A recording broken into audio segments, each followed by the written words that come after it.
نبی کریم صلی اللہ علیہ وسلم ارشاد فرماتے ہیں، یہ بخاری اور مسلم شریف کی حدیث ہے۔ حدیث کے الفاظ ہوئے ہیں کہ رمضان کا مہینہ شروع ہوتے ہی آسمان کے تمام دروازے کھول دیے جاتے ہیں، مطلب جنت کے تمام دروازے کھول دیے جاتے ہیں، جہنم کے تمام دروازے بند کر دیے جاتے ہیں اور تمام شرکش جن و شیاطین قید کر دیے جاتے ہیں۔ تو ویسے ہی جنت کھلی ہے۔ اب بہت سے لوگ سمجھتے ہیں کہ اب جنت کے دروازے کھلے ہیں تو کیا مطلب یہ ہے کہ جس میں تم جنت کو حاصل کر سکتے ہو اس مہینے میں اللہ کی مغفرت عام ہے اور جہنم کے دروازے بند ہیں، تو اس مہینے کو آپ اور ہم اپنا مغفرت کا مہینہ بنا سکتے ہیں۔ ایک اور اہم چیز، شرکش جن و شیاطین قید بہکانے والا بند ہے جو بہکاتا ہے اور پھسلاتا ہے۔ اگر بہکانے والا شیطان کھلا ہوتا تو اعمال میں کہیں نہ کہیں کوتاہی آ جاتی۔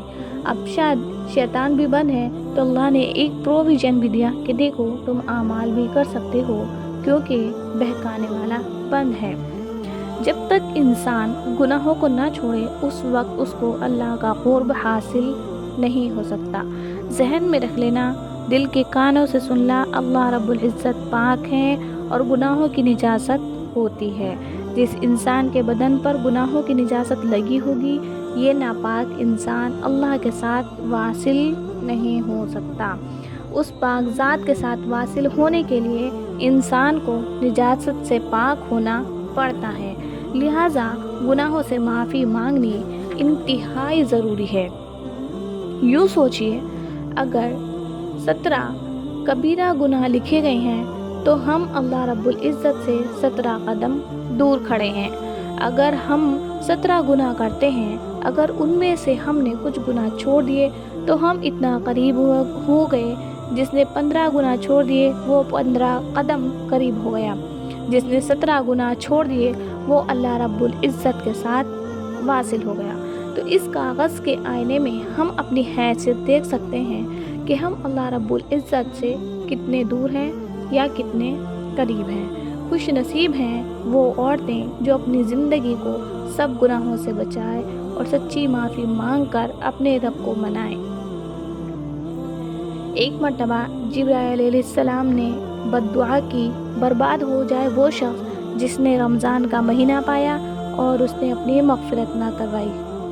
نبی کریم صلی اللہ علیہ وسلم نے اس دعا پر آمین فرما دی۔ اب ہمارے لیے یہ بڑی اہم بات ہو گئی۔ آپ خود سوچیں، کسی ماں کے نالاق بیٹے کو اگر کوئی بد دعا دے تو ماں اس کو برا سمجھتی ہے، میرے بیٹے کو بد دعا کیوں دے رہا ہے؟ لیکن نبی کریم صلی اللہ علیہ وسلم تو ماں باپ سے زیادہ امت پر شفیق ہیں۔ جبرائیل علیہ السلام نے جب دعا کی تو نبی صلی اللہ علیہ وسلم نے آمین کی مہر لگا دی۔ یہ کیسا ہو سکتا ہے؟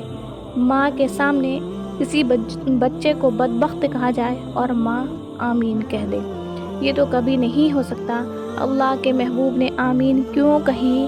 معلوم ہوا رمضان میں اتنی آسانی سے بخشش ہو جاتی ہے کہ جو ذرا بھی اپنی نیت بنا لے اور توبہ کے اوپر آمادہ ہو جائے، اللہ رب العزت کی رحمت بہانے ڈھونڈتی ہے اور انسان کی بخشش کر دی جاتی ہے، اور بخشش سے محروم وہی رہتا ہے جو حقیقتاً محروم ہوتا ہے۔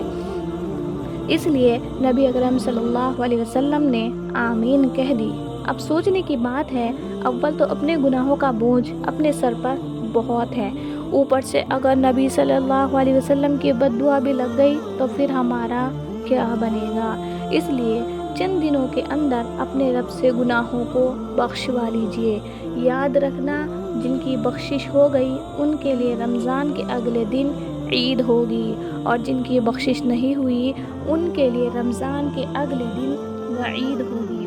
اس لیے برا فیصلہ ہو جائے گا، جہنمیوں کے اندر اس کی شمولیت ہو جائے گی۔ اس لیے رمضان المبارک ہمارے لیے فیصلے کا مہینہ ہے۔